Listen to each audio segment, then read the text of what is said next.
Olá, meus amados amigos e amigas, aqui no nosso canal, canal Ômega. Então vamos com mais um estudo, novamente trazendo esse estudo sobre a questão da volta do Senhor Jesus Cristo, a questão da manifestação também do anticristo e a questão do posicionamento, se você é pré-tribulacionista ou se você é pós-tribulacionista. Vemos que o pré-tribulacionista, ele crê que o arrebatamento, a volta do Senhor Jesus é antes, né?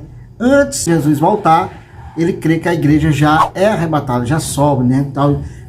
Só que é dividido, uns crêem no arrebatamento secreto, outros crêem que só sobe os vencedores, outros crêem que só sobe uma parte da igreja, fica os judeus, outros creem que só... Então está um pouco misturado nesse entendimento, mas eles creem, né, que a igreja é arrebatada antes da grande tribulação, é a crença do pré-tribulacionista. Já o pós-tribulacionista, que nem eu creio também no pós-tribulacionismo, então nós cremos que a igreja só é arrebatada na volta do Senhor Jesus Cristo, no final da grande tribulação. Então, há uma controvérsia aí, né?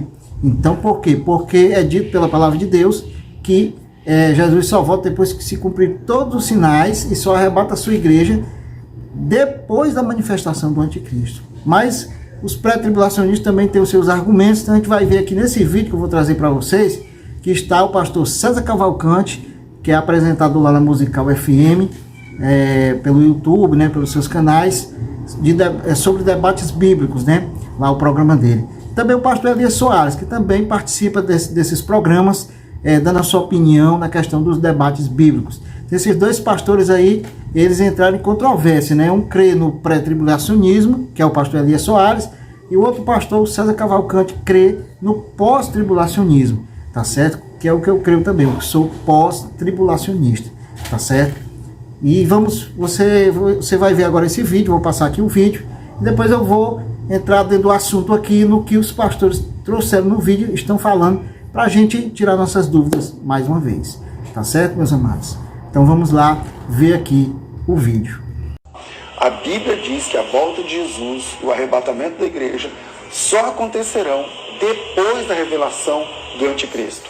Para isso, eu te convido a ler comigo o texto da segunda carta de Paulo aos Tessalonicenses, capítulo 2. Vem comigo aqui no texto, segunda carta de Paulo aos Tessalonicenses, vamos lá, Filipenses, Colossenses, vamos lá, Tessalonicenses, capítulo de número 2, diz assim, presta atenção.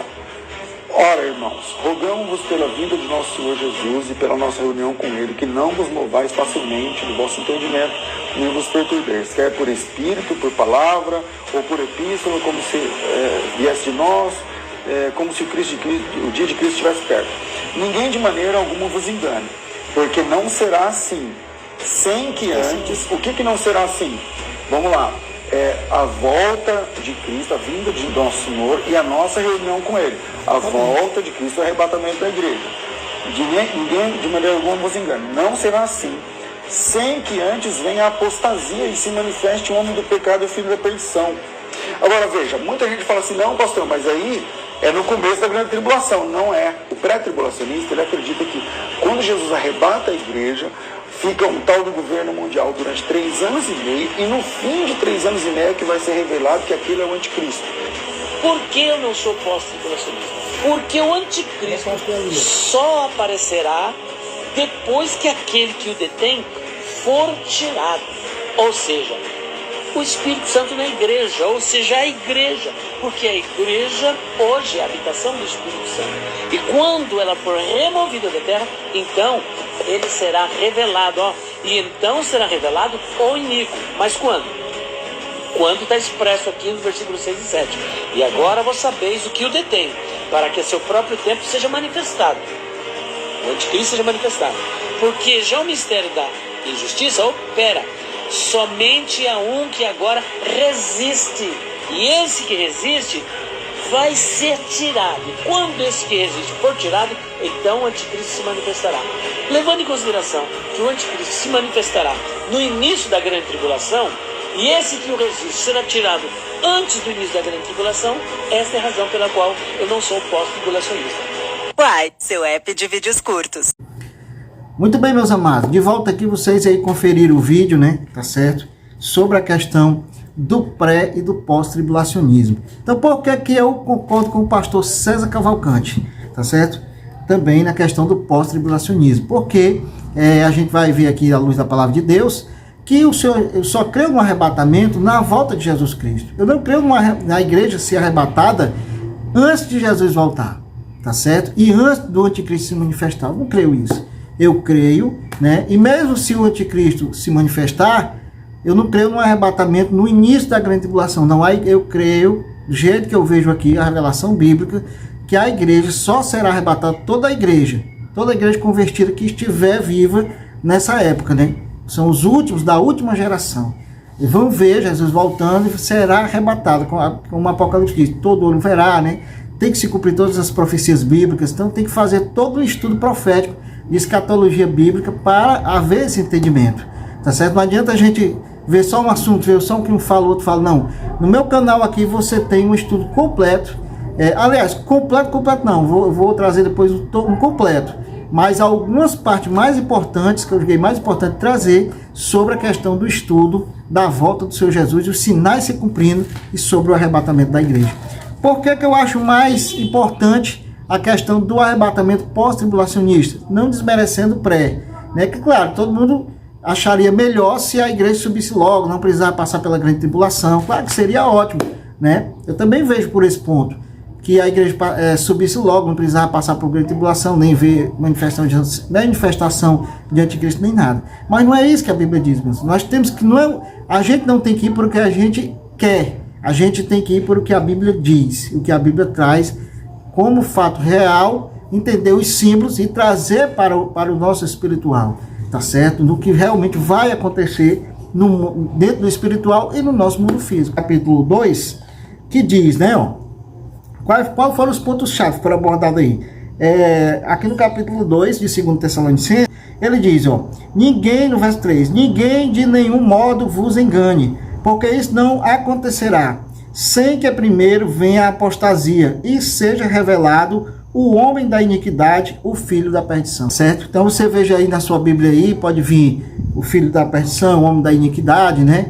Dependendo do que está na sua Bíblia, mas dá o mesmo sentido. Aí ele diz, ó, o qual se opõe e se levanta contra tudo que se chama Deus ou é objeto de culto, a ponto de assentar-se no santuário de Deus, ostentando-se como fosse o próprio Deus, não vos recordais de que ainda convosco eu costumava dizer-vos estas coisas. Então Paulo falando aos Tessalônicos, a igreja de Tessalônicos, sobre essa questão, porque ele já achava que Jesus já ia voltar naquela época, tá certo, e tudo, aquela coisa toda. Ele disse, não é assim, o apóstolo Paulo diz. Primeiro tem que se manifestar o anticristo, né? O filho da perdição, o último anticristo. Porque na verdade o anticristo, desde Caim que existe o anticristo. Começando com Caim, que era um anticristo, que era do maligno. Né? Que o anticristo já estão entre nós, né? Aquela coisa toda. Mas o último anticristo, por isso que eu gosto de chamar de o último. Porque é o último anticristo mais cruel de todos, que vai perseguir a igreja, aquela coisa toda. Tá certo? Aí ele diz, ó, e agora sabeis... no verso 6, e agora sabeis o que eu detém, para que ele seja revelado somente em ocasião própria. Então só na ocasião própria que ele vai ser revelado, tem um momento certo, tá certo? E sabeis o que eu detém. Aí ele diz aqui, o que eu detém, né? Ele diz, ó, como foi falado pelos pastores aí, um tem uma posição, outro tem outra posição. Ele diz, ó, com efeito o mistério da iniquidade já opera, e aguarda somente que seja afastado. Aí ele diz, ó, aquele que agora o detém. Normalmente ele fala, só quando for afastado aquele que agora o detém, né? Que está segurando ele, está segurando a manifestação dele, o que detém. Quando for afastado, aí o anticristo se manifesta. Mas o que o detém, né? Vamos olhar aqui, ó. Então será de fato revelado o iníquo, a quem o Senhor Jesus matará com o sopro de sua boca e o destruirá pela manifestação de sua vinda. Tá vendo aí? Então você vê que ele dá continuidade até a volta de Jesus. O anticristo se manifesta e vai até a volta de Jesus. Para quantos? Para se cumprir aquilo que está escrito lá em Apocalipse 19, né? Que ele matará com o sopro da sua, com a espada que sai da sua boca. E Paulo também confirma aqui, ó. Aí no verso 9 ele diz, ora, o aparecimento do iníquo é segundo a eficácia de Satanás, com todo o poder e sinais e prodígios de mentira, com todo o engano de justiça aos que perecem, porque não acolheram o amor da verdade para serem salvos, tá vendo? Então tem que ser acolhido o amor da verdade para serem salvos, tá certo? Então o que eu detenho? Então tem todo o cristianismo, isso aí, todos os dois pastores e todo o cristianismo tem como que o que eu detenho é o Espírito Santo de Deus, tá certo? É o que detém a manifestação do anticristo. O Espírito Santo de Deus, né, como foi falado aí, não só de agora, irmãos. O Senhor Jesus, ele falou, né, que ia para o céu, mas vos mandaria o Consolador, que era o Espírito Santo. Mas não que o Consolador já estaria aqui conosco, porque o Consolador já está conosco antes da fundação do mundo. Porque o Espírito Santo de Deus, ele é Deus, é o Espírito de Deus. Então, e outro, o Espírito Santo de Deus, ele não sai de nenhum canto. Ele é onipotente, onipresente e onisciente. Então, por que ele diz o que o detém? Então, há um trocadilho de palavras, né? A gente tem que entender o que é que ele quer dizer com isso. Que ele detém, assim como ele diz também lá em Apocalipse. Mas antes, vamos ver aqui em Gênesis, abra em Gênesis no capítulo, só para confirmar que o Espírito Santo de Deus, ele não depende da igreja, como o pastor, alguns pastores entendem assim, o pastor Elias Soares também falou, né, que como o Espírito Santo está em nós somos templo e morada do Espírito Santo, e o que o detém, no entendimento dele, na interpretação dele, o que o detém, a manifestação do Cristo, é o Espírito Santo, e o Espírito Santo está na igreja. Então a igreja tem que ser arrebatada, sair da terra para que o anticristo se manifeste. Não é isso que a Bíblia diz. Pode ele até interpretar sim, alguns pastores, alguns irmãos interpretar sim, mas não é isso que a Bíblia está dizendo. Por quê? Porque o Espírito, a igreja que depende do Espírito Santo, não o Espírito Santo depende da igreja, amados. E o Espírito Santo, ele já está antes da fundação do mundo, porque o Espírito Santo foi o criativo, foi o que criou através do Espírito de Deus, que foi criado tudo. Tá certo? E o Espírito Santo não sai de nenhum lugar.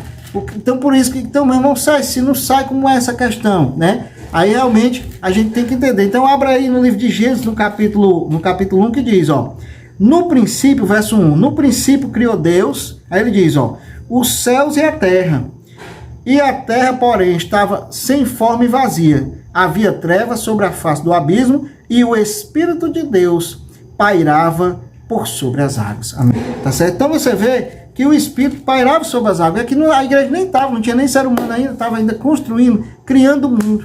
Tá certo? Então o Espírito Santo, ele não depende de estar em nós para estar em qualquer lugar. Não, mas apenas ele está em nós, por quê? Porque Jesus otorgou e disse, olha, vai para converter do pecado, da justiça, do juízo. Nós estamos na dispensação do Espírito. Tá certo? Então, nós tivemos a dispensação do Pai, nós tivemos a dispensação do Filho, e agora nós estamos na dispensação do Espírito, as três grandes importantes dispensações, que é a dispensação da graça, que também é a dispensação do Espírito. Por quê? Porque agora entrou o quê? E sempre eles andaram juntos, né? O Pai, o Filho e o Espírito Santo. Sempre andaram juntos, porque esses três são um, tá certo? Como esses dois são um. Porque Jesus Cristo orou e disse, Pai, nós somos um. E eu quero que a igreja entre em unidade também para ser um, tá certo? Mas por quê? Porque um diz uma coisa, diz outra, aí fica uma bagunça espiritual, porque dentro da questão do conhecimento, porque um entende de um jeito, outro entende do outro. Mas tudo está aqui na palavra de Deus, a própria Bíblia se explica ela mesma. Sou eu que estou explicando, a própria Bíblia. Apenas estou entendendo da revelação da maneira que a Bíblia se interpreta, tá certo? Então aqui o Espírito Santo de Deus ele já estava. Então, quando ele otorgou a igreja naquele momento, para que ele esteja conosco todos os dias até a consumação dos séculos. E o que é a consumação dos séculos? É a volta do Senhor Jesus Cristo. E também o juízo final, porque no juízo final é que tudo se encerra para começar o novo céu e a nova terra. Nós também temos um estudo aqui no nosso canal falando a respeito disso. Por isso que quem é pós-tribulacionista se prepara melhor do que o pré, que o pré já acha que vai subir, né? Então se prepara também, porque o importante de tudo é a salvação, claro, mas se prepara também. Mas o pós ele se prepara melhor. Por quê? Porque o pós ele está mais preparado para as diversidades que vão vir, tá certo? E o Senhor protege, porque do jeito que o Senhor protegeu também lá nas 10 pragas do Egito, também ele vai proteger nas 7 pragas do Apocalipse, com certeza, vai proteger a sua igreja. Outro ponto importante também é que lá em Israel agora estão construindo o 3º templo, já todos os preparativos, se cumprindo essa palavra em Tessalonicenses, que o anticristo, né, ele vai buscar dominar ali, buscar assentar-se ali nesse templo, tá certo? Querendo parecer ser o próprio Deus. Mas nós sabemos que nós somos o verdadeiro templo, morada do Espírito Santo de Deus. Mas só que o Espírito Santo de Deus está em todo lugar, não está só em nós não. Ele está onde ele quiser, porque o Espírito Santo de Deus é Deus. Ele é onipotente, onipresente e onisciente. Então mais uma profecia se cumprindo, que é a construção do 3º templo, né? Mas que na verdade ali, quando ele se manifestar, o anticristo, ele vai procurar fazer um elo de paz. Ali nós sabemos toda a história depois sobre essa questão, tá certo? Mas abra aí em João capítulo 17, aí o Senhor Jesus vai falar, na oração que ele orou para os discípulos e também para as novas gerações que somos nós, e a geração final que precederá a volta de Cristo. Aí ele diz, o 12, né, ó, quando eu estava com eles, guardava-os no teu nome, porque me deste, e protegi-os, e nenhum deles se perdeu, exceto o filho da perdição, para que se cumprisse as escrituras. Ou seja, quem se perdeu? Judas, né? Judas se perdeu, para se cumprir as escrituras. Mas os outros discípulos não se perderam, estavam com ele, passando por tribulação, por luta, por batalha, mas estavam ali com o Senhor Jesus Cristo, tá certo? Aí ele diz aqui, ó, verso 13, né? Mas agora vou para junto de ti, e isto falo no mundo para que eles tenham o meu gozo completo em si mesmo, ou seja, a alegria de estar em Cristo.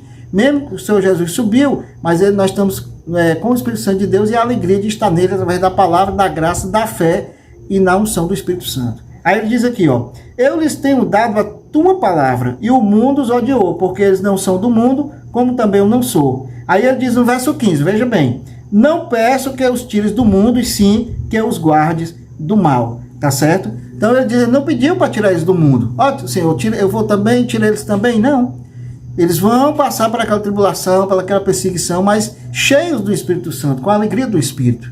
Tá certo? Que o Espírito agora são templo e morada do Espírito. Ou seja, aquele templo lá serviu até a antiga aliança, para o sacrifício e tudo, mas se cumprindo tudo em Cristo, agora nós somos o templo e morada do Espírito Santo.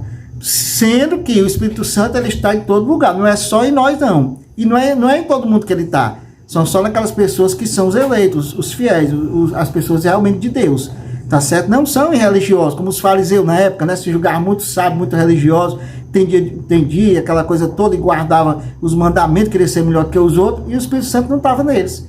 Mas o Espírito Santo está em quem? Na igreja fiel e verdadeira, porque tais adoradores que o Senhor procura para adorá-lo. Aí você diz, mas ele está dizendo aí só para os discípulos, não, ele está dizendo para os discípulos, para os apóstolos, né? E também para todas as gerações. O 20, né? Ó, ele diz, ó, não rogo somente por eles, mas também por aqueles que vierem a crer em mim por intermédio da sua palavra. Amém, meus amados? Vou chegar até por aqui. Qualquer dúvida, qualquer comentário, comente aí abaixo, curta, compartilhe esse vídeo, tá certo? E vamos aí crescer, meus amados, na graça do conhecimento.